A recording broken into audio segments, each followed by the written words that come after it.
Hello wrestling fans, the Wrestling Wizard here, and welcome to another video. Now this is a question for you, the viewers, the subscribers. Do you think we will ever see the Fiend Gimmick return to WWE? We've of course seen Bray Wyatt return to WWE, but do you think he'd ever bring back his dark alter ego, the Fiend? Now you might have been huge fans of the Fiend of the past, or maybe you might have hated the Fiend Gimmick. No matter what, share your thoughts and opinions in the comment section, and also what did you feel were the limitations with the Fiend Gimmick? Because as much as I love the Fiend Gimmick, I always felt having that supernatural element to any gimmick obviously has limitations, because it's not meant to be believable in any way. It's meant to be superhuman, and if you think about it, the Fiend was really like a real life Michael Myers, wasn't he, really? And that was obviously going to have problems in the ring. Not a lot of wrestlers came out better off in a feud with the Fiend, and understandably so. But that doesn't mean it wasn't fire. The presentation, the entrance, just the way they carried across that persona, like the promos were just absolute next level. And you always wonder, don't you, what would the Fiend booking have been like if Bray had had more creative control? If Vince hadn't got his hands on it and we hadn't seen him get beaten by Goldberg, all those shenanigans in the Hell in a Cell match with Seth Rollins, and of course what happened at WrestleMania 37. Like, what on earth was that from Alexa Bliss? Like, if all of this hadn't happened and maybe the Fiend had been used more sparingly, maybe as a special attraction, premium event type level utilization of that character, you could have worked and built other characters around that. Bray wanted to bring the Firefly Funhouse to life in his first stint with the Fiend alter ego. So what could that have looked like within the WWE universe? And that's always going to be the question.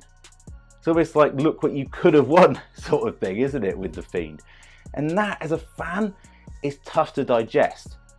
But the big thing we need to consider here is it's Wyndham's choice. It's what Wyndham feels is right. He has been through hell personally, losing two close friends. To come back to the WWE universe and bring something new to the table takes courage, it takes guts. And maybe he feels that there was too much damage with his baby, the Fiend. Because it was his baby, it was his art, it was his creation.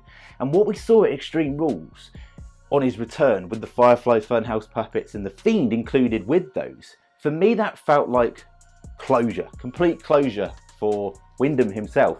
That was a chapter of his life within WWE that maybe he doesn't really want to remember, because he doesn't have very many fond memories of that. And yes, there were some amazing points with the Fiend gimmick. I mean, you think about that debut at SummerSlam in 2019, that was absolute fire against Finn Balor. Perfect presentation of that character. There were a lot of highs. The strap match against Daniel Bryan at Royal Rumble, that was another high that springs to mind. There was a lot of good things, but overall maybe Wyndham just wasn't happy with his work within that alter ego, and he wants to move on to something completely new. And I felt that that first half of his return was closure, and the second half was what we're going to see in the future. As the Mask said, forget the future, forget the past. But what we're seeing now is a transition into a completely new era of Bray Wyatt. And I love it, and I'm down for it, and I can't wait to see what happens. Now, the mask that we keep seeing on this screen is obviously the same mask that we saw Bray wear when he came out of the Firefly Funhouse, broke out of the Firefly Funhouse at Extreme Rules, and returned. Now, obviously, that was not a finished version of that mask at that point. The mask we're seeing on the screen has red eyes and is teasing all sorts of demonic shenanigans. So there's going to be some tie-up there. Now, have we seen closure with Wyndham and Bray and the Bray of old? And now Bray is going to be taken over by this new entity, this new mask. Is this mask connected to the Fiend in any way, or is the Fiend dead? We saw the Firefly Funhouse absolutely deserted, cobwebs left, right and centre, completely dead.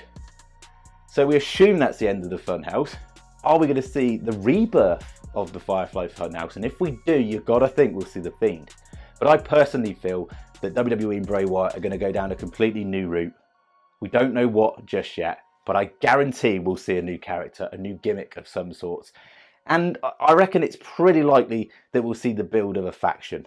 Now, I know a lot of you aren't happy about the thought of a faction, a Wyatt 6 involving other members, But you got to remember, this is Bray with more creative control. This is Triple H. Things are going to be different. I'm confident of it. I'm very optimistic with this moving forward.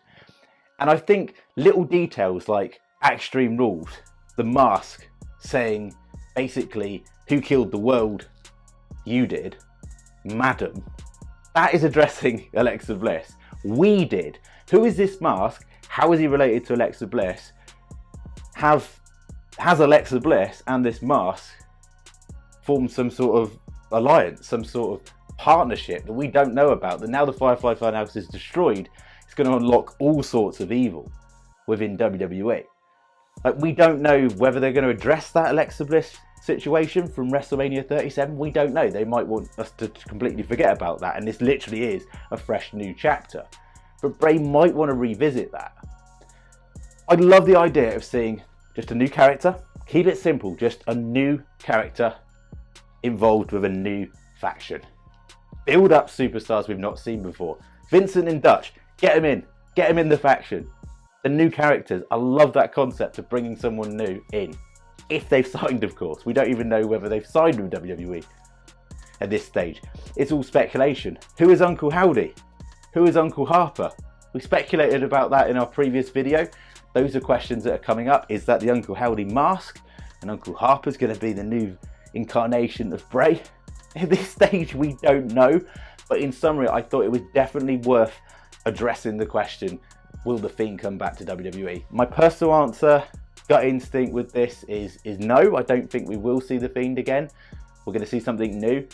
But I wouldn't rule off them bringing him back, because if they did bring him back, you've got to believe that it would be booked around other characters. But it's so exciting. I cannot wait for the next chapter. Yes, I miss The Fiend.